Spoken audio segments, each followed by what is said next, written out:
तो अपने स्कूल के टीचर ही ना, प्रिंसिपल जी मैम, जी कलम चलेला गजलबद्ध कविता में भी, जी मुक्तक में भी चलेला और स्वच्छंद कविता में भी चलेला। और लेख वगैरह भी हम पढ़त रही ने, जी सामाजिक काम में भी देखी ने लागल बानी रहुआ, और जगह जगह रहुआ संघ संस्था में पहुंचत भी रही ने। तो ये बड़ा कठिन काम बा। जी बीरगंज जैसन जगह में एक महिला खतरा, लेडीज खतरा, चारों ओर अपन समय देवे के, परिवार अलगे बा, जी परिवार के साथ साथ में रहुआ अभी भोजपुरी प्रतिष्ठान के अध्यक्ष बनी। भोजपुरी प्रतिष्ठान हमने बीरगंज के प्रज्ञा प्रतिष्ठान प्रज्ञा प्रतिष्ठान के समय मिलाई ने, मतलब का दिक्कत आवता, का सहजता बा, तनका हमरो ई ट्रिक सीखे के बा। हमरा के 2-3 गो भूमिका में अपने आबद्ध कैनी अभी। और ई सही भी बात बाटे कि हम एगो विद्यालय के प्रधानाध्यापक भी बानी, गृहिणी भी बानी, साहित्य से भी जुड़ल बानी, समय थोड़ा थोड़ा मिलेला तो गजल कविता गीत भी लिखेनी। और अभी हमनी के भोजपुरी प्रतिष्ठान के अभी अध्यक्ष के पद पर भी बानी। तब उंगली पर गिनल जाए तो 3-4 गो भूमिका अभी हमनी के गिन सकतानी सन। लेकिन सबसे बड़ा बात का बाटे कि हमनी के महिला समाज जौन बाटे पहले से ही जब इस जगह पर पहुंचे खातिर बहुत संघर्ष कैले बाटे। एगो बात बताइए, रहुआ घर के भीतर के बात करते हैं, रहुआ माइयो हैं, बहू भी हैं, बेटी भी हैं, पत्नी भी हैं, हाँ 20 किस्म के तो ये हो गए। फिर ससुराली पक्ष के रिश्तेदार में भी रिश्तेदारी निभाए के पड़ल, कोनो के घर में शादी हुई, कुछ न्योता हुई, कार्यक्रम में जाए के पड़ी। अब पीहर नैहर वाला साइड में भी रौरा संबंध निभाई के पड़ी। तो ये बीच में रौरा पर प्रोफेशनल कैरियर, रोजी रोटी भी कह दी, अपन पैशन कह दी, ये में जुड़ गए राउर अपन अंदर के इंट्यूशन बोलल जाला, साहित्य के प्रति रुचि। तो ये सब में सबसे पहले केकरा सेक्रीफाइस करे के नौ बतावेला, कहेंगे मिलाई ने तालवा। जैसे कि हमार अपने हमार अभी जन कहनी कि हम एगो कोनो घर के बहू भी बानी, नैहर में बेटी भी बानी, और हमार सगा संबंधी लोग भी बाटे जेकर समय समय ओकेजन मने कोनो ब्याह शादी पर्व त्योहार ये सब चीज में जाए वाला जब बात आवेला तो प्राथमिकता तो हम विद्यालय के ही देवे नहीं, काहे कि बहुत बड़ा जिम्मेवारी हमरा ऊपर बाटे। हमरा विद्यालय में 25 गो लगभग स्टाफ बालोग, 2 गो कार्यालय सहयोगी बालोग में 1000 से ऊपर बच्चा बाटे। क्लास नर्सरी से लेके 12 तक के कक्षा संचालन होखेला, तो प्राथमिकता हम ओकरे के देवे नहीं। और साथे छंदबद्ध कविता पढ़लहु बानी खूब हम जी फेसबुक में जी, और सुनलहु बानी, बड़ा रहुआ एकदम लय मिला के गायल। हम एक बार ना कई बार सुन ले। हम चाहता नहीं आज भी पॉडकास्ट में जनता तक भी और 1-2 जितना रहुआ सहज बा याद बा जी जी सुने के मौका मिलो जी। छुपल रहे जे मन में, छुपल रहे जे मन में भाव कागज पर उतर गईल, छुपल रहे जे मन में भाव कागज पर उतर गईल, शब्द वाक्य के रूप में सज के मोती जस छितर गईल, मोती जस छितर गईल। साथे साथे और 1-2 पंक्ति भी सुनावे के चाहें। लिखी कैसे गजल नीमन, शब्द के भाव रूठल बा। स्टूडेंट के साथ में कहेंगे व्यवहार करेंगे, वही मंजूश्री में मोला रुआब कि तनका मुलायम रही ने। शिक्षक लोग के कहेंगे मैनेज, क्या कि रहुआ प्रिंसिपल बानी तो एक मतलब शिक्षक के भी मैनेज करे बा, सारा एडमिनिस्ट्रेशन के पार्ट बा। का बा स्थिति? बिल्कुल सही प्रश्न तो बहुत बढ़िया कहनी है सर कि जमीन आसमान के फर्क बा में 100% सही कहनी है रुआ। काहे कि हम इतने कहे के चाहे विषय में कि समय परिस्थिति एक जैसन ना रहेला। जन पहले के शिक्षा पद्धति रहे, पठन पाठन के जन तरीका रहे, बच्चा सबके सिखावे के जन शैली रहे, उनमें बहुत सारा चीज परिवर्तित हो गई बा। हमनी के अपने आपसे जब बच्चा लोग के से बात करे के रहेला तो हमनी के कैसे कहनी सन कि बच्चा सबसे भी दोस्त जैसन बात करे के चाहिए, बच्चा से साथी जैसन बात करे के चाहिए, अपन बेटा बेटी के एगो दोस्त बना के रखे के चाहिए। इससे का होला कि बच्चा अपन मन के बात कहेला।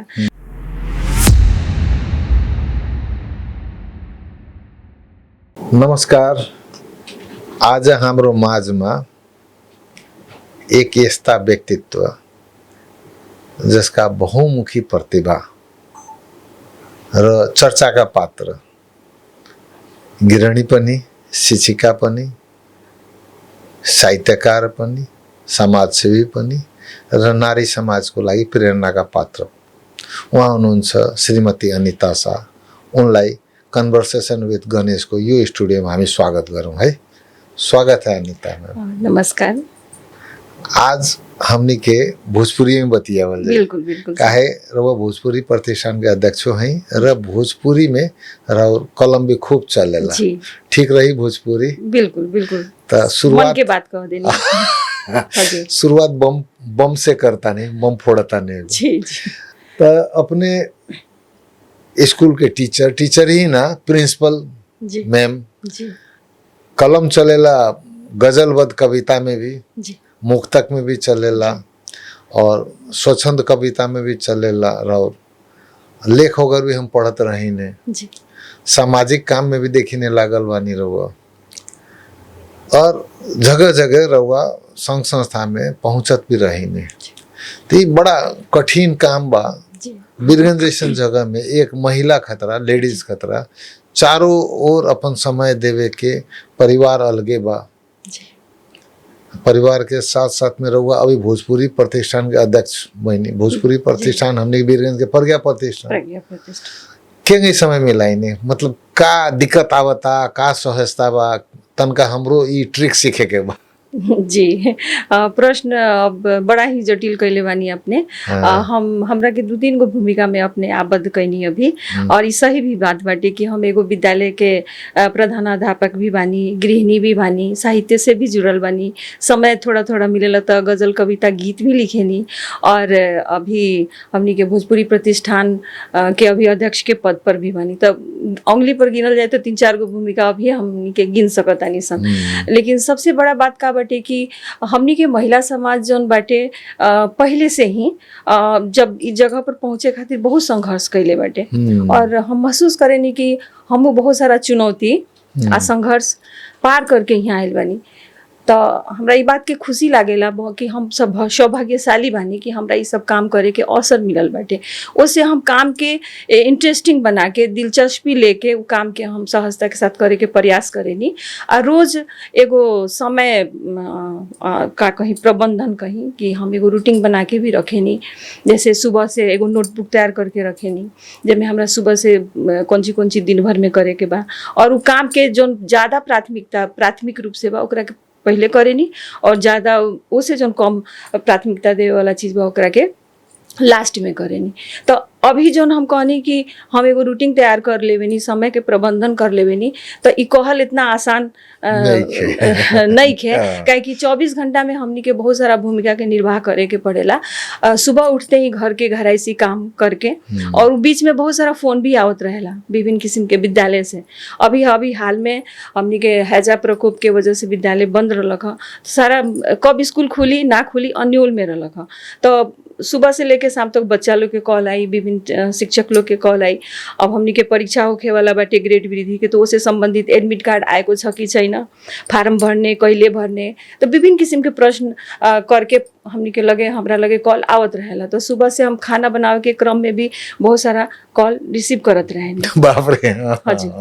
और जहाँ तक जिम्मेवारी निर्वाह करे के बात बाटे तो ओमे समय प्रबंधन बहुत ज़्यादा जरूरी बाटे। और कोई भी महिला के महसूस करे के चाही कि मौका और अवसर जो मिलल बाटे ओकरा के सदा सदुपयोग करत चले के चाही। शायद यही वजह से हम शायद हैंडल कर पावेनी और मन में हमेशा सकारात्मक सोच रखेनी। अभी भी सीखे के अभिलाषा रहेला, काहे कि सुनले बानी कि सीखे के कोनो उम्र ना होखेला और अभी भी सीखत रहेनी हम।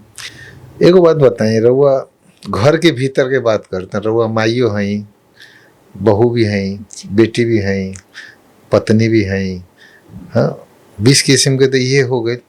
फिर ससुराली पक्ष के रिश्तेदार में भी रिश्तेदारी निभाए के पड़ल। कोनो के घर में शादी हुई, कुछ न्योता हुई, कार्यक्रम में जाए के पड़ी। अब पीहर नैहर वाला साइड में भी रउरा संबंध निभाई के पड़ी। तो ये बीच में रउरा पर प्रोफेशनल कैरियर, रोजी रोटी भी कह दी, अपन पैशन कह दी, ये में जुड़ गए राउर अपन अंदर के इंट्यूशन बोलल जाला, साहित्य के प्रति रुचि। तो ये सब में सबसे पहले केकरा सेक्रीफाइस करे के न बतावेला कहेंगे मिलाई ने तालवा। जी जैसे कि हमार अपने हमर अभी जन कहनी कि हम एगो कोनो घर के बहू भी बानी, नैहर में बेटी भी बानी, और हमर सगा संबंधी लोग भी बाटे जेकर समय समय ओकेजन मने कोनो ब्याह शादी पर्व त्योहार ये सब चीज में जाए वाला जब बात आवेला तो प्राथमिकता तो हम विद्यालय के ही देवे नहीं, काहे कि बहुत बड़ा जिम्मेवारी हमरा ऊपर बाटे। हमरा विद्यालय में 25 गो लगभग स्टाफ बालोग, 2 गो कार्यालय सहयोगी बालोग में 1000 से ऊपर बच्चा बाटे। क्लास नर्सरी से लेके 12 तक के कक्षा संचालन होखेला, तो प्राथमिकता हम ओकरे के देवे नहीं। और साथे साहित्यिक रुचि के बात बाटे तो हम कहीं भी बैठल रहेनी तो ओकरा खातिर हमरा समय निकाले के आवश्यकता ना पड़ेला। गीत कविता गजल लिखे खातिर कहीं 10 मिनट बैठनी, कुछ दिमाग में आयल तो लिख लेवे नी, और ओकरा बाद जौन समय बचल ओकरा हम अपन जौन संबंधी लोग बाटे उमे समय देवे के प्रयास करेनी। और एकरा वजह से कुछ लोग हमरा से नाराज भी रहेला। नाराज होखो उमे कोनो दिक्कत नहीं है, छवि ना खराब होखो, छवि खराब मत होके कह के ये भी बात सही बाटे। काहे कि जैसे कि हम विद्यालय के एगो जिम्मेवार व्यक्ति बानी, वैसे ही एगो संस्था के भी जिम्मेवार अध्यक्ष भी बानी, और एगो जिम्मेवार बहू भी बानी, और बेटी भी बानी कहीं परिवार के। तो संतुलन बनावे के प्रयास करे नहीं, लेकिन प्राथमिकता में कहल जाला कि जौन ज़्यादा जरूरी बा वो काम करे के चाहिए, वो अनुसार हम काम करे के प्रयास करे नहीं।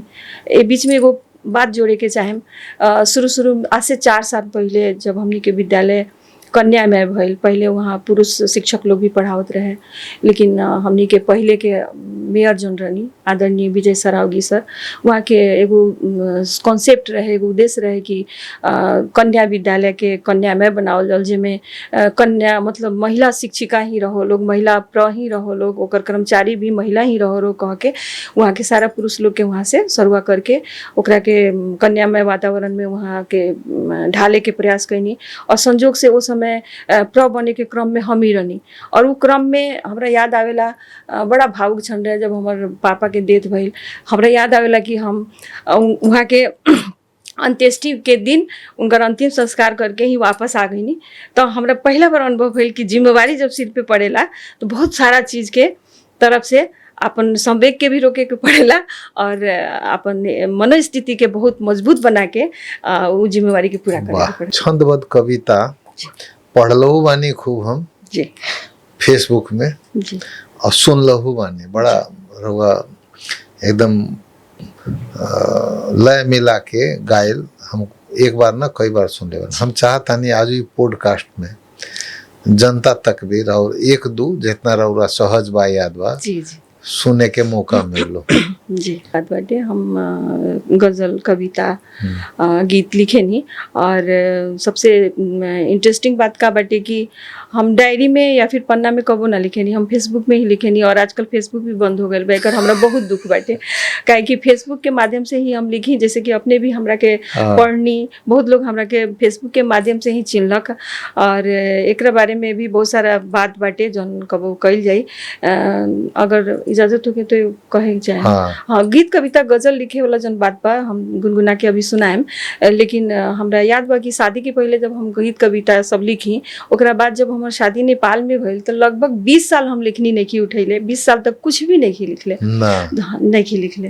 तो यहाँ सन 2017 में जब हम बेटा हमरा के फेसबुक में जोड़लन हमरा के, तो वहाँ हम अपन बहुत पहले के साथी लोग के देखनी, और पुराना याद सब आ गई कि हम लिखत रहनी, हमार साथी भी लिखता, तो वो हमरा के साहित्यिक क्षेत्र से जोड़लक लोग। और वही क्रम में 2017 से लेकर आज 2025 के बीच में लगभग हम 500 रचना लिख चुकल बानी, जो भोजपुरी हिंदी नेपाली में बाटे। और बहुत खुशी लागेला कि छूटल चीज फिर से ये उम्र में हमरा मिलल, तो हम बुझाला बहुत सौभाग्य के बात बा, ईश्वर के देन है जौन हमरा बहुत खुशी महसूस करावेला। लेखनी का है कि हमर रग रग में बसल रहे, और 20 साल खातिर पता ना कहाँ वो लेखनी सुत गई रहे और फिर जागृत भइल, तो बड़ा खुशी लागेला। और दोसर बात कि ई फेसबुक के माध्यम से ही जौन हम लिखे लगनी, हमरा के ना चिन्हे वाला लोग भी, जेकरा के हम खुद ना चिन्हेनी, वो हमरा के चिन्हे लगलक लोग, और विभिन्न कार्यक्रम में हमरा के बुलावे लगलक लोग। भारत के भी बाहर आई जी, व्यक्तित्व भी बाहर आई, भइल और हम भारत के कईयों शहर में वही माध्यम से पहुँचनी कविता वाचन खातिर। काठमांडू के प्रज्ञा प्रतिष्ठान में भी अंतर्राष्ट्रीय मातृ दिवस के अवसर पर हम अपन रचना के वाचन भी कैनी। विभिन्न ठाउँ पर जाके अपन रचना के वाचन कैनी, जिससे हमरा सम्मान भी प्राप्त भइल। ये तरह के चीज़ बहुत अच्छा खुशी महसूस करावेला। और सर अपने के हम सुनावे के चाहे हम अपन 2-3 गो पंक्ति, हालांकि उतना याद तो नहीं है। हाँ, एकदम आतुर बानी हम और हमर जनता दून। छुपल रहे जे मन में, छुपल रहे जे मन में भाव कागज पर उतर गईल। छुपल रहे जे मन में भाव कागज पर उतर गईल। शब्द वाक्य के रूप में सज के मोती जस छितर गईल, मोती जस छितर गईल। साथ ही और 1-2 पंक्ति भी सुनावे के चाहे। हाँ। लिखी कैसे गजल नीमन शब्द के भाव रूठल बा। लिखी कैसे गजल नीमन शब्द के भाव रूठल बा। कड़ा बा घाम नफरत के प्रणय के छाव रूठल बा। उड़ती मन बढ़त बाटे उहे अनजान रहिया पर। उड़ते मन बढ़त बाटे उहे अनजान रहिया पर। करी कोनो जतन लेकिन नेह के प्रस्ताव रूठल बा। लिखी कैसे गजल नीमन शब्द के भाव रूठल बा। वाह, क्या बात।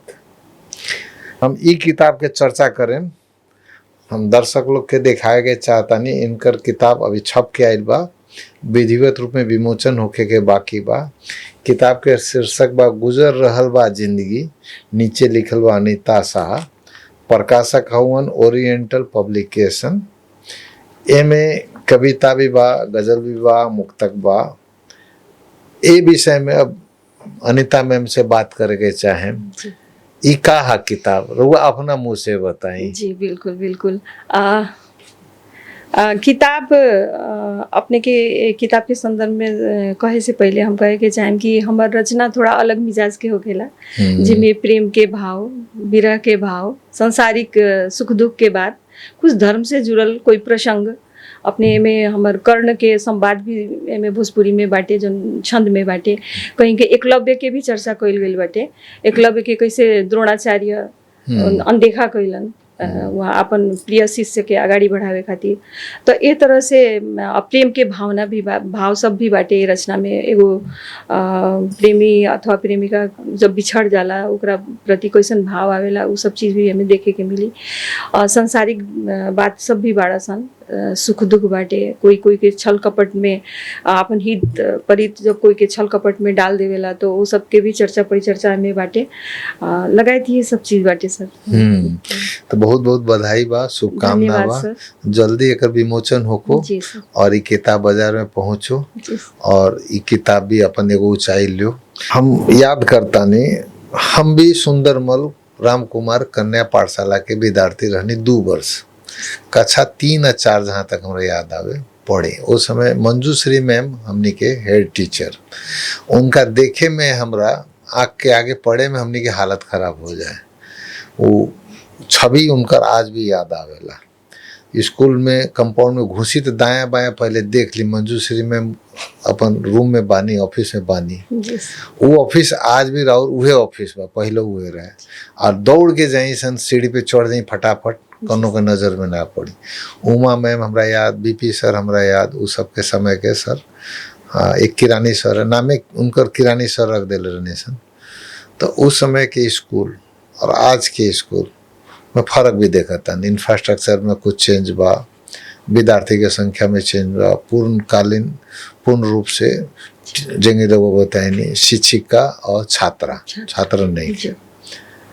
मने एगो बात सब लागेला, हमरा था ना रहे, भेटनी तथा मंजू श्री मैम के जोन छवि राउर जोन छवि बा साफ जमीन आसमान का रोरा के कभी हम आँखेंगे गुसाइल ना देखने, कभी सीरियस ना देखने कार्यक्रम वगैरह में। स्कूल में भी एक बार गई लनी, वहाँ भी एकदम इजी मूड, स्टूडेंट के साथ में कहेंगे व्यवहार करेंगे वही मंजूश्री में मोला रुआब कि तनका मुलायम रही ने। शिक्षक लोग के कहेंगे मैनेज क्या कि रहुआ प्रिंसिपल बानी तो एक मतलब शिक्षक के भी मैनेज करे बा, सारा एडमिनिस्ट्रेशन के पार्ट बा का बा स्थिति।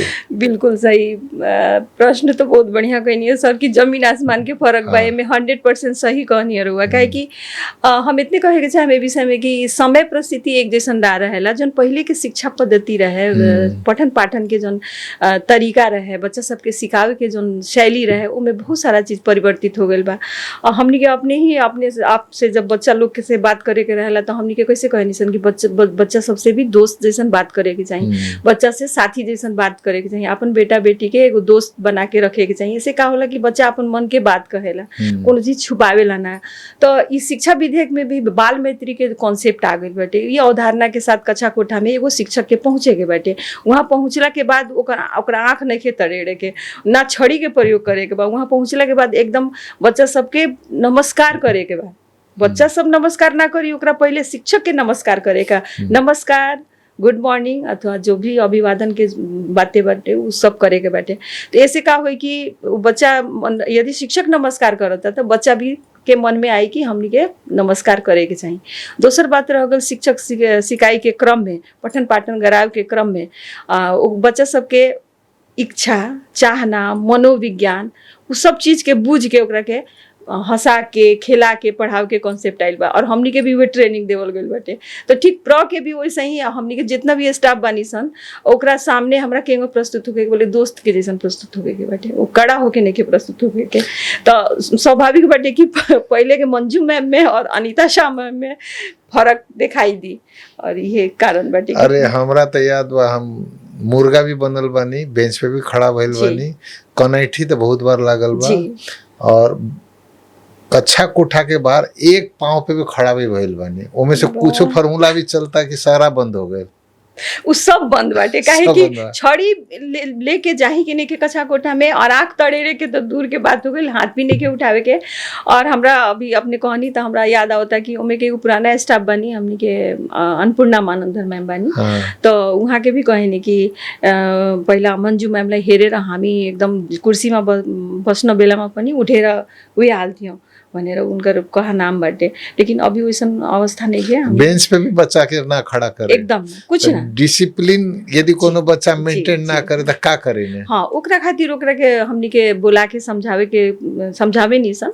और हमरा कैसन लागेला कि जोन तरीका से अभी हम जोन शैली में बच्चा लोग के पढ़ा रहल बानी या कक्षा कोठा में सिकाई जोन शिक्षक लोग करा रहल बा, ओसे का भइल बा कि बच्चा भी सहज हो गइल बा। ओकरा मतलब अनडिसिप्लिन मतलब कि बदमाशी करे के मौका भी ना मिलेला, उ रमा रमा के खुश होके पढ़ेला, तो उ बदमाशी ना करेला, वैसन हम महसूस कैले बानी। ये हमारे पॉडकास्ट के स्टूडियो में अभी तक 5-6 महिला लोग के इंटरव्यू लेनी, तो एक प्रश्न सबसे पूछे नहीं, ये राउरो झोली में हम प्रश्न डाले कि राउर संघर्ष के स्टोरी जोन बता सकता नहीं पब्लिक और सफलता के अब खेला नो एक पायदान चढ़नी दोसर चढ़नी, तो कथा यदि शॉर्ट में सुनाए प्रेरणा पॉइंट हेंगे कर प्रोफेशनल करियर में अपन पैशन में और परिवार में तीनों में संतुलन मिलाते हुए तरक्की के रास्ता ये है, यही रास्ता से हमो बढ़नी है। तो ये बहुत निमन हो जाए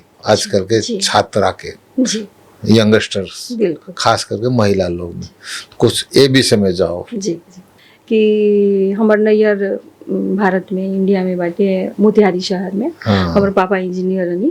आज से हमारे शादी का 28 वर्ष हो गए। अब रउआ अनुमान लगा सकता नहीं कि जब हम विद्यार्थी रही उस समय के और भी ज़्यादा समय में पहले के बाद 30 साल से भी ऊपर पहले के बाद हम बता रहे बानी।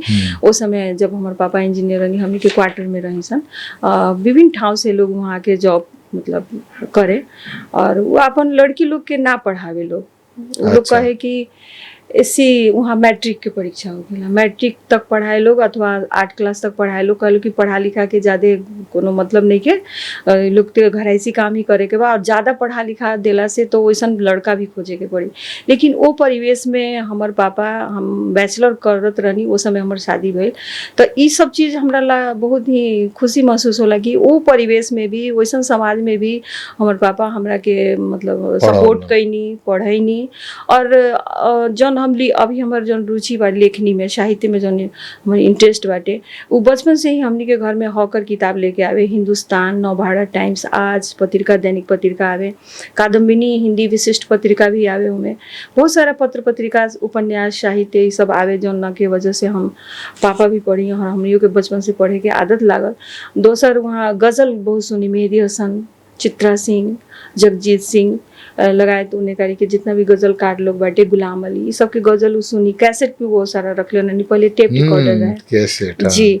तो उस सुबह से जब में से जब बजावल शुरू करी तो सुबह सुबह तो भजन बजाई, लेकिन कबो कबो शाम में फुर्सत मिलना पर शाम में, रात में गज़ल बजाई। तो सुनते सुनते हमरा गज़ल वगैरह सीखे के मौका मिलल। तो अपने के कहना कि एगो संदेश मूलक रूप से बतावे के जो ये बाटे, तो में अभिभावक के भी भूमिका बाटे, उ लोग के भी प्रमोट करे के चाहिए, बाल खासकर बेटी सबके, लड़की सबके, कि ओकर मनोभावना का बाटे, एमे का होखेला कि उ लोग के थोड़ा सा आगे बढ़े में सपोर्ट होखेला। ओकरा बाद हमार शादी बीरगंज में भइल और ठीक एकदम अलग परिवेश में जहाँ हिंदी भाषी लोग रहे। लेकिन एगो बात का बाटे कि हम नज़दीके छिमेकी ठाव के बानी, तो यहाँ के परिवेश और वहाँ के परिवेश एकदम मिलत जुलत बाटे, तो ज़्यादा दिक्कत ना भइल घुल मिल होके में। घर में भोजपुरी में वार्तालाप होके, रहन सहन सब कुछ मिलत जुलत रहे, तो ज़्यादा दिक्कत ना भइल। लेकिन हमनी के जौन महिला चेली बेटी जौन होखेला उ पूर्वाग्रह से ग्रसित रहेला। पूर्वाग्रह शब्द के प्रयोग हम ऐसे कहनी है कि समाज में हमनी के माई अथवा हमनी के जो समाज हमनी के का सिखावेला कि तू जहाँ जाता रू उ एगो ऐसा जगह है तारा कॉम्प्रोमाइज बहुत ज़्यादा करे के बा, वहाँ जाके कोनो विद्रोह नहीं के करे के। तो ये तरीका से घर परिवार में सब लोग मतलब घरैसी काम हम करी, लेकिन मन में कहीं ना कहीं इच्छा दबल रहे कि हम आगे मास्टर डिग्री करी अथवा लिखे में रुचि बा तो लिखी, लेकिन वो अवसर कहीं मौका दिखाई ना देवे हमरा। लेकिन वो हम विद्रोह ना करी, चाहे ओकरा के हम रखी भी ना कि हमारी चाहना बा, हमरा मन में आवे कि शायद उ लोग के दुख लागे कि ये सब सोच के हम अपन मन के बात वहाँ ना रखी। अब संजोग से जब हम कभी कभी बीरगंज गांव से आई तो यहाँ अंकुश पत्रिका, प्रतीक पत्रिका निकलत रहा है। ओमे का करी कि पहले हम हिंदी में चाहे भोजपुरी में लिखी, ओकरा के नेपाली में ट्रांसलेट करके आदरणीय गोपाल अस्कर के दी, तो हमर कोनो कोनो नेपाली में कविता भी में छोटा छोटा छपल बा, तो प्रयास वहाँ भी कैले बानी। तो ओकरा बाद से बहुत दिन लंबा समय हम शुरू में ही कहनी है कि लंबा समय तक हमार लेखनी पूरा बंद हो गई रहे, हम लिखे के तरफ ध्यान ही ना देते रहनी। तो बहुत लंबा टाइम के बाद हम लिखे के शुरुआत कैनी। ए बीच में हम मास्टर डिग्री भी कैनी, हमार बेटी करीब 2 साल के रही, तो उस समय भी बहुत दिक्कत भइल। हम घर परिवार के लोग के मनोभावना देखी, उ लोग के लगे कि बड़का पढ़त तारी, पढ़ के कथी करिहन, एगो तो इंडिया के पढ़ल बाड़ी, ओकरा बाद से इंडिया के लोग के तो यहाँ कोनो कामे ना लागेला कह के। लेकिन हम अपने के भी मालूम हुई कि एजुकेशन ऐसा चीज़ है, ग्लोबल है, विश्वव्यापी चीज़ है कि आदमी अगर बढ़िया से पढ़ाई लिखाई कर ले तो दुनिया के कोनो कोना में जाके एडजस्ट हो सकता। शिक्षा में एगो ऐसा शक्ति होखेला। तो ये सब चीज़ फिर भी हम कहनी, एमें हमारे श्रीमान के बहुत सपोर्ट रहे। हम उनका कहबो करी कि घर के लोग के अच्छा ना लगी, फिर भी वो कहलन कि ना तू कर कह के, और मास्टर डिग्री कैनी। ओकरा बाद से यहाँ 1 ईयर BEd कैनी। ओकरा बाद से हम शिक्षक सेवा आयोग के परीक्षा देनी, उनमें हम पास होके अभी स्थायी शिक्षक के रूप में स्थापित बानी और एगो विद्यालय में शिक्षक भी बानी। तो इस सब के बीच में हम इतने कहे के चाहें कि अपने लोग कभी भी अपने आप के कमज़ोर मत मानी, कभी भी हार मन में आवे वाला भावना मत लेके आई, काहे कि जौन मौका जौन अवसर बा अपने सृजना करे के पड़ेला। हम तो कहीं कहीं चूक गइल रहनी, लेकिन हम अपने लोग से कहें कि अपने लोग अवसर और मौका के अपने सृजना करी, काहे कि अपने लोग नारी शक्ति हैं, अपना आत्मनिर्भर करे के बने के जौन क्षमता बा ओकरा के बाहर लेके आई। कोई के आश्रम में मत बैठी कि कोई हमरा ला समय निकाल दी, कोई हमरा के सिखाई, अपने लोग ही आगे बढ़ी।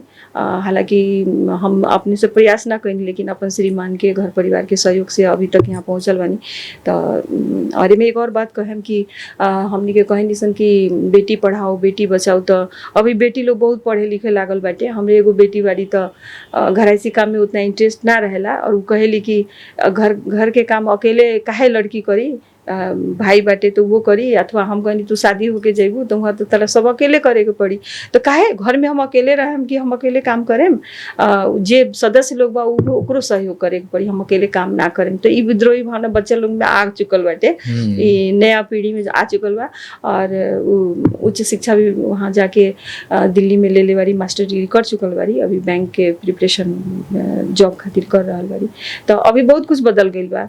अब हमनी के कहे की जरूरत नहीं कि नारी शक्ति बाड़ू तू तारा अपने खुद से आगाड़ी बढ़े के पड़ी, वो खुद बढ़ रहा बा। समाज एकरा के पचावे में थोड़ा सा दिक्कत करता, लेकिन हुई समय बदल रहा बा। मेरा और बेटी के एक बार हम भेटल बानी, बहुत सुंदर गीतों गाइल बेटी, स्वर एकदम हम कहबो कहनी कि माई के ऊपर गइल बा बेटी। तो समय बा बेटी पे बात करत तानी, यदि हमने लोग भाई इंडिया के एक साहित्यकार बारन, ललन टॉप चैनल चलावलन यूट्यूब में, सौरभ नाम बा का उनका, सौरभ द्विवेदी। तो वो एगो इंटरव्यू में बात होत रहे, तो कोनो पूछलक कि औरत को यदि संसार में सबसे आगे दौड़ना है, बढ़ना है, तो आप एक लाइन में बताइए क्या करना चाहिए परिवार के मुखिया को।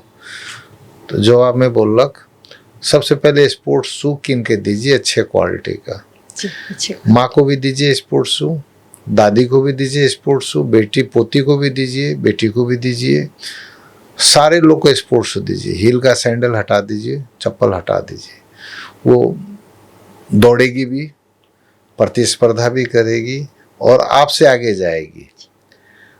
ये बात हमरा बड़ा मतलब ये भी एगो बिंब के रूप में प्रयोग भइल कि बेटी के जब रुआ स्पोर्ट्स में लगा देता नहीं, खेल कूद में लगा देता नहीं, जब पुरुष के बरोबर में टक्कर दे वाला स्थिति में वो पहुंच जाता है, तो रुआ फिर ओकरा ज्यादा ज्ञान देवे की जरूरत नहीं, वो अपने आप फरियाली।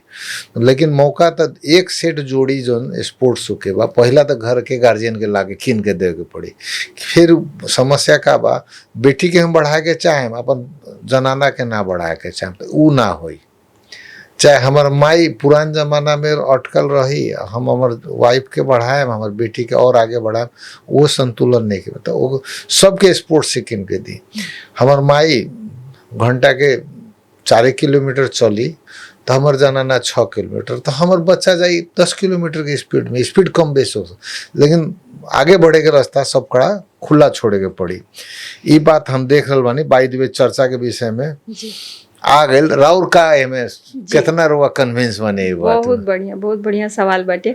और इतना छोटा सा बात कह के सौरभ द्विवेदी जी कितना बड़का बात कह दिले बनन कि बच्चा अपने बेटी के हील सैंडल मत दी, ओकरा के स्पोर्ट्स शू दी। सही बात बाटे, काहे कि बढ़े में जौन जौन चीज बाधक बाटे वो बाधक चीज के हटा दी, समग्र रूप से कहे के चले बड़ा। हम बैसाख महीना में गइल रहनी काठमांडू शिक्षक आंदोलन में। अच्छा हाँ। तो शिक्षक आंदोलन में गनी तो हम हील वाला हाफ शू लगेले रहनी, लेडीज लोग जौन लगावेला, और हमरा करीब 4-5 किलोमीटर जाए के रहे, काहे कि चले के रहेला उमे जिंदाबाद शिक्षक तो ये सब करत चले के रहे। अब चलते चलते आधे रास्ता में हमारे पैर छिला गई, पैर में बहुत जोर जोर से दर्द होके लागल, सारा लोग आगे निकल गए, हम पीछे रह गई।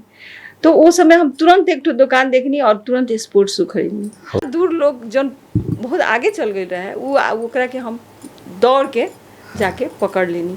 तो एकदम सेम मिलत बात ही कहे मतलब जौन चीज हमरा दूर जहाँ लक्ष्य तक पहुँचे के बा वहाँ में हमरा खातिर जौन बाधा उत्पन्न करत रहे वो चीज के लगेला के आवश्यकता ही नहीं है। तो ठीक ये चीज हमनी के बेटी बहन मतारी में भी सब लागू होके के चाहिए। कहीं ना कहीं उच्च सामाजिक बंधन, पुरान रीति रिवाज, परंपरा, पूर्वाग्रह हमनी के कहीं ना कहीं बांधेला, कहीं ना कहीं रोकेला। तो यही उद्देश्य से शायद सौरभ द्विवेदी हाँ जी उनकर कहना बिंब मतलब इशारा में बोलन, इशारा में तो कहलन कि जूता तो अगाडि एक उदाहरण बा। जी हाँ आगाड़ी बढ़ावे के बा तो ओकरा हर चीज जोन बाधा उत्पन्न कर रहल बा, अड़चन लिया रहल बा, ओकरा चीज के हटा के ओकरा के सहज तरीका से एगो अवसर मौका दी, बढ़ावे के एगो मौका दी। अब भोजपुरी भाषा पे आवत ताने जी वीरगंज में भी हमार बहुत साथी संगत थी, राउरो साथी संगत थी, भोजपुरी भाषा के आगे बढ़ाए में लागल बा जी लोग। अनेक बैठक में हमहू बैठीने तो हमरा मन में एगो बात खेलल, भाषा खाए खाली भोजपुरी के तो एगो पूरा का पूरा सभ्यता बा, समाज के कला भी बा, संस्कृति भी बा, भेष भी बा, त्योहार भी बा, तो वो सब में हम लोग हटत जाता निसन, खाली भाषा में आके रुकल बा निसन। जी कहीं ना कहीं संतुलन मिलत नहीं खे, जैसन बात हमरा भाव खेलेला हमें राउर का कहन बा जी, कि जी। भाषा के अलावे जाएंगे हमने के आज के कला के बात कइल जाओ, साहित्य के बात कइल जाओ, कल्चर के ही बात कइल जाओ, है ना। जी जी पूरा 12 महीना में ठेकुआ मिलेला खाली छठिए के समय में, एगो जी, उदाहरण के रूप में जी। बोलता नहीं हमें राउर का विचार बा। जी अपने के कहना बाटे कि हमनी के भाषा के संरक्षण संवर्धन में मात्रे लागल बानी सन, जेमे उमे भेष कला संस्कृति का हो जाता अछूता रह गई बाटे, उ आगाड़ी नहीं आवत, उ व्यवहार में नहीं आवत, होत होई कम होत होई। हाँ कम मतलब आवत बाटे। तो ई बात सही कहनी है, लेकिन एमे थोड़ा सा बात सकारात्मक कथी बाटे कि भाषा से संबंधित यदि कोई किताब लिख रहल बाटे, हाँ। जैसे कि अभी बहुत सारा किताबी विमोचन भइल बा भोजपुरी के, तो ओमे कहीं ना कहीं सामाजिक परिवेश के मूल्य मान्यता के रहन सहन पहिरन साहित्य कला अनि चित्रकला मूर्तिकला मतलब जौन परिवेश के व्याख्या होखेला, तो ओमे कहीं ना कहीं उ आ रहल बा, उल्लेख हो रहल बा, हाँ। अप्रत्यक्ष रूप से हो रहल बा, प्रत्यक्ष रूप से नहीं होत। तो प्रत्यक्ष रूप में लियावे खातिर सही में काम कईल जरूरी बाटे। जैसे कि हम तो साहित्यिक महोत्सव जौन भइल रहे मधेश, ओकर सराहना करे के चाहे, ओमे कोई चीज झलक देखे के मिलल हमनी के, तो ओ तरह के भी मतलब कोई भी चीज प्रत्यक्ष रूप में ले आवे खातिर उ जौन चीज जौन दबल छुपल बा, भेष से संबंधित, वेशभूषा से संबंधित, कला से संबंधित, संस्कृति से संबंधित, तो ओकरा के देखावे के प्रयास करे के पड़ल, पटक पटक ओकरा के व्यवहार में लियावे के पड़ल, प्रचार प्रसार करे के पड़ल। तो ई तरीका में तनका से कमी बा, कमी ए पर ध्यान देवे के ज्यादा जरूरी आज बाटे। ई पॉडकास्ट के मार्फत एहू में भिड़ल जाओ बोल के एक संदेश जा रहल बा, जी, निमन बात बा, एकरा हमरा विश्वास बा हमार दोस्त लोग एकरा सकारात्मक रूप में ली। जी जी अब आगे बढ़तानी, बहुत कड़ा प्रश्न बा, आज के 25 वर्ष बाद जी अनिता सा अपना आपके कहाँ खड़ा भइल देखे के चाहिए? बढ़िया प्रश्न कहनी है। भविष्य में हम कहाँ अपने आप के देखे के चाहता नहीं, हम जौन जौन क्षेत्र से जुड़ल बनी, जैसे हम विद्यालय से जुड़ल बनी, एगो प्रधानाध्यापिका है, तो यहाँ हम शिक्षक लोग के पीर मार्का भी देखेनी, एगो विद्यालय के पीर मार्का भी देखेनी। बारम्बार निरंतर एउटा प्रश्न हमेशा जब एसी के रिजल्ट आवेला तो बारम्बार ये प्रश्न उठेला कि एसी को रिजल्ट राम्रो आएन, इसको कारण के छ। तो हमनी के जितना भी कारण कहनी सन ऊपर सरकार के कोनो ध्यान ना जाला।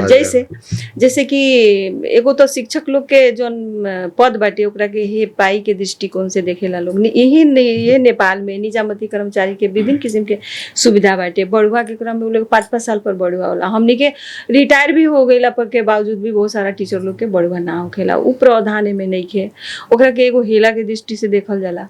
साथे साथे विभिन्न किस्म के जोन सुविधा बा, निजामती कर्मचारी लोग के क्वार्टर, विभिन्न किस्म के थी आर्थिक सुविधा भी अलग से मतलब उन लोग के उपलब्ध रहेला, सर अपने के पता ही हुई शायद, लेकिन शिक्षक लोग के वो तरह के कोनो बात नहीं है।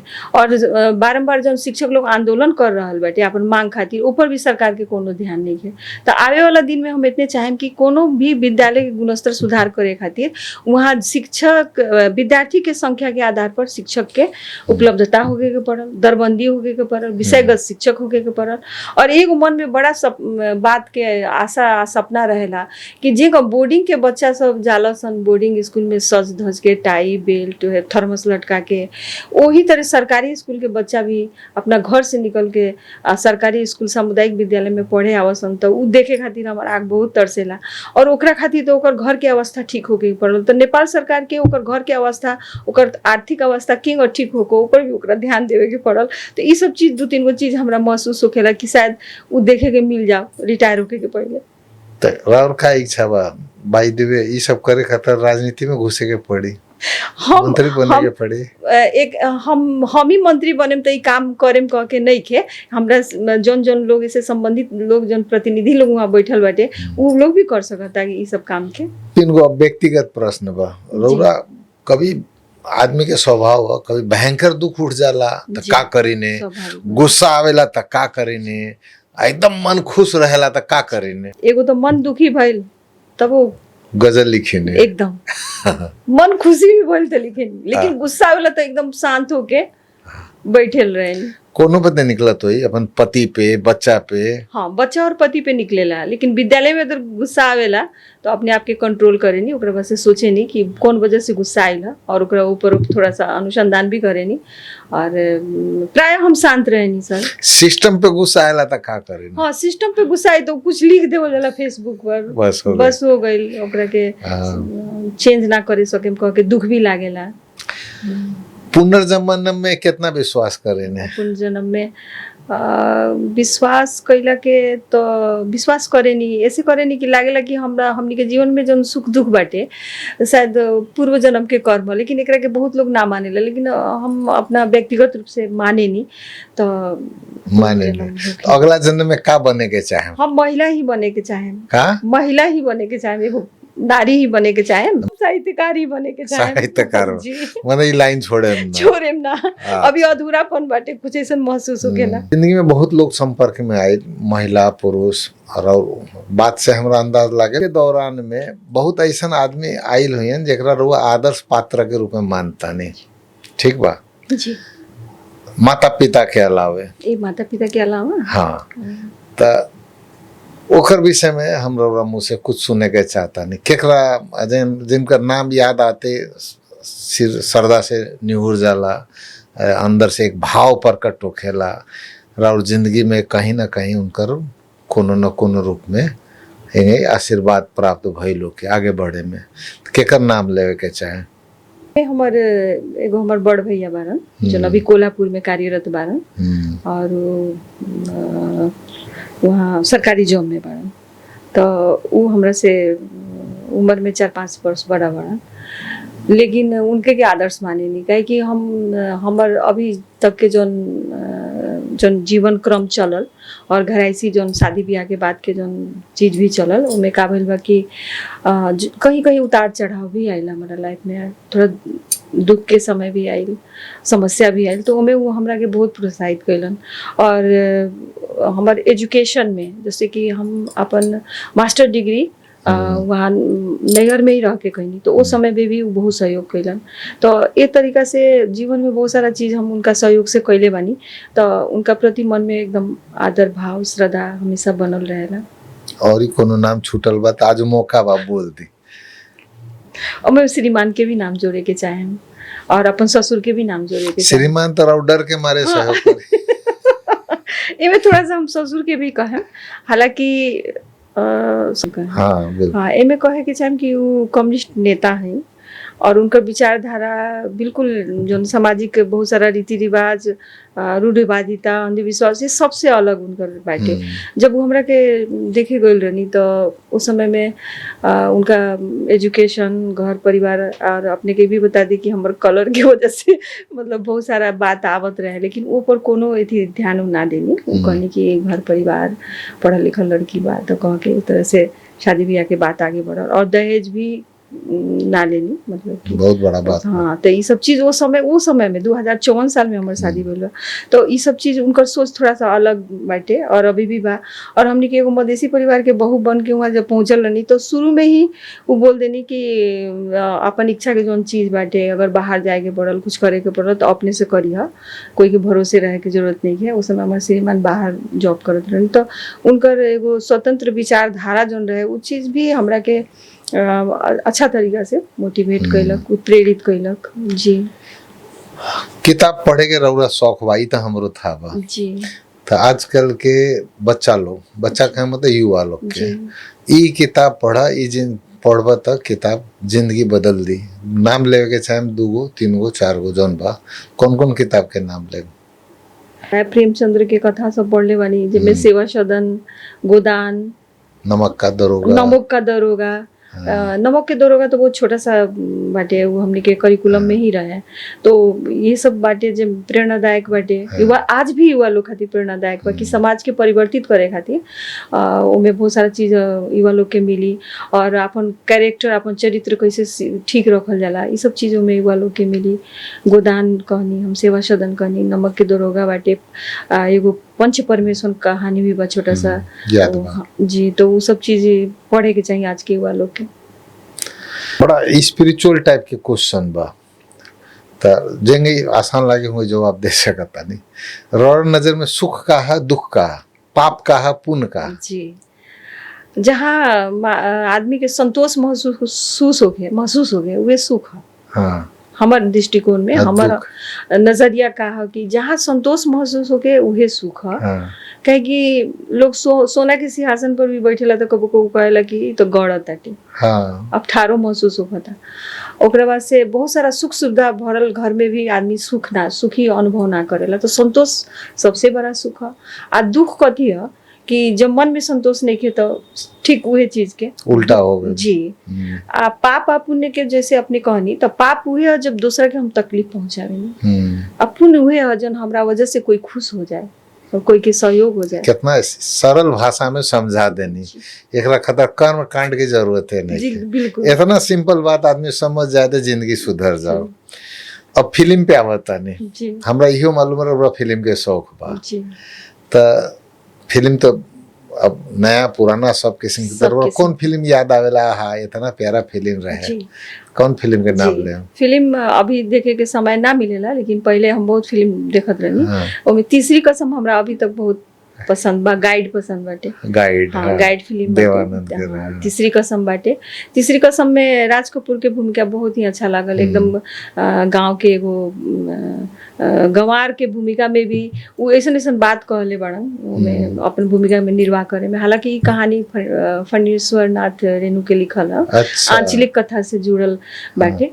तो वो बहुत अच्छा तरीका से अपने भी अगर देख ले तो आदमी याद नहीं क्या आवत जी, माने तीसरी वहीदा कसम। रहमान, हाँ, हाँ, वे एक बार हीरोइन फिर बाड़ी। देखेगा। हाँ, ओकरा के देखे तो पूरा गांव के वातावरण के देखावल गेल बाटे। और उस समय में मनोरंजन के साधन के रूप में नौटंकी शब्द सुन ले बानी सर, नौटंकी हो के हाँ, नाटक के हाँ, जैसा। खूब। तो उमे नाचे वाला भूमिका में वहीदा रहमान बाड़ी, और यानी करी वो बैलगाड़ी चलावेलन नायक के रूप में बाड़न। तो वो बहुत अच्छा तरीका से वो कहानी के निर्वाहन कल गेल बा। ओकर एगो गीत भी बा जौन दुनिया बनाने वाले काहे को सुना दुनिया, दी और अपन लय में सुना दी आज। पता ना दुनिया बनाने वाले, दुनिया बनाने वाले काहे को दुनिया बनाई,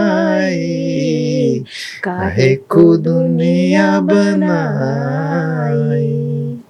काहे बनाए तूने माटी के पुतले।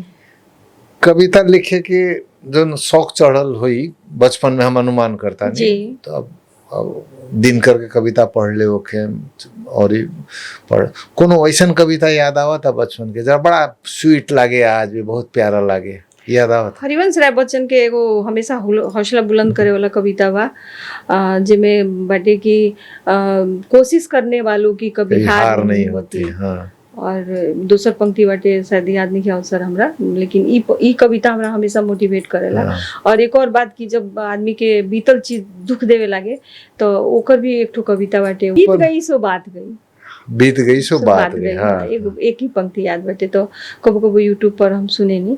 और सबसे ज्यादा हौसला देवेला ये कोशिश करने वालों की कभी हार नहीं। चार पंक्ति हम सुन ले बानी, हमरो याद नहीं ख्यावत। उनकर मधुशाला भी बाटे। मधुशाला में बहुत तरह के चित्रण कइल बाटे, ई जातिगत भेदभाव, सामाजिक जन रूढ़िवादिता बाटे, जन मतभेद, अंतर्द्वंद बाटे, ई सब चीज के चित्रण मधुशाला में कइल। मधुशाला तो बिंब बा, बिंब बाटे, लोग खंड काव्य जैसे हाँ, बाटे। तो वो लोग समझे ना मधुशाला के अर्थ मधु से निकाले। हाँ, वो शराब खाना। हाँ, बात और ही पूछता नहीं और अपन शरीर और मन के स्वस्थ रखे खतरा का करी ने अंतिम माने। जी जी जी, बिल्कुल बिल्कुल, बहुत ही सुंदर प्रश्न बा। आदमी अपने आप के स्वस्थ और मन के खुश ना रखी तो कुछ नहीं के कर सकत, तो कोई के दे भी नहीं के सकत।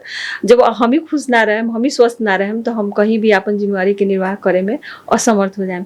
तो अपन मन रस और शरीर के खुश रखे खातिर सबसे पहले तो लेखनी चलावे नहीं, ओकर बाद सुबह में थोड़ा सा मॉर्निंग वॉक करें। दुगो चीज खान निरंतर पीन में भी कोनो कंट्रोल खान पीन में कंट्रोल हमरा से ना होखेला।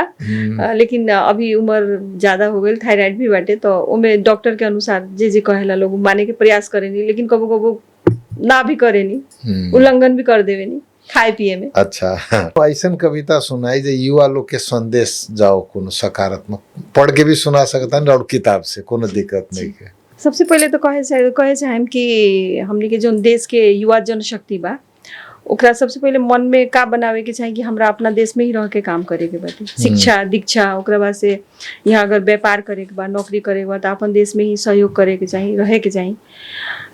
एक दोसर पक्ष कथी बाटे कि कहीं ना कहीं मतलब हमनी के जो सरकार बा, नेपाल सरकार जो निकाय बाटे, उ कहीं ना कहीं एकरा के बैलेंस नहीं मिलावे सकत। जौन चीज अर्थव्यवस्था, रोजगार यहाँ संतुष्टिदायक जौन देवे के चाहिए युवा के, उ नहीं दे। शायद कारण ये बाटे कि हमनी के तो उद्योगपतियों छोड़ के भाग रहल बाटे। तो ई सब एगो एकर दोषी के बाटे। तो सर एकर दोषी तो हमनी के कहीं ना कहीं जो व्यवस्था हमनी के राजनीतिक व्यवस्था बाटे वो कहीं ना कहीं सामंजस्य नहीं मिला सकत। तो ई सब चीज के कमी कमजोरी बाटे। फिर भी अपन जन्म धरती कभी भी ना छोड़े के चाहिए। हमनी के जौन भी चीज बा ओकर सदुपयोग करते हुए अपन देश में ही रह के प्रयास करे के चाहिए। काहे कि जब तक देश के विकास ना हुई तब तक हमनी के पहचान ना बनी, और पहचान लोप भी हो जाए, हमनी के पता भी ना चली। तो कमी बेसी जे भी बाटे अपन देश में ही प्रयास करे के चाहिए, रहे के चाहिए, देश विकास में सहयोग करे के चाहिए। तो वही संदर्भ में हम दोहा लिखले बानी। हाँ, सुने के आतुर बानी हम जी। देश पलायन मत करी, देश पलायन मत करी, मत जाई परदेश। देश पलायन मत करी, मत जाई परदेश। प्रतिभाशाली शक्ति से बनी सुनर परिवेश, बनी सुनर परिवेश। देश पलायन मत करी, मत जाई परदेश। लागे सुहावन दूर के बाजत गावत ढोल, लागे सुहावन दूर के बाजत गावत ढोल। जायम जे नजदीक तक खुल जाई सब पोल, जायम जे नजदीक तक खुल जाई सब पोल। इल्म सीखी परदेश में, विदेश में जाई सीखी, युवा लोग जाओ सीखो, नया नया तकनीक प्रविधि सीख के आओ लोग। इल्म सीखी परदेश में, बाकिर लौटी देश। वैदेशिक नौ ज्ञान से बदली धरती के भेष, बदली धरती के भेष। अपने जाई वहाँ अध्ययन अध्यापन खातिर जाई, सीखी, सीख के आई, लेकिन अपन देश में ओकर सदुपयोग करी। ये 2-3 गो बहुत बहुत धन्यवाद। अब हमने लोग यहाँ में विराम देता नहीं इस शब्द के साथ। बहुत बहुत धन्यवाद। मिलें फिर ब्रेक के बाद।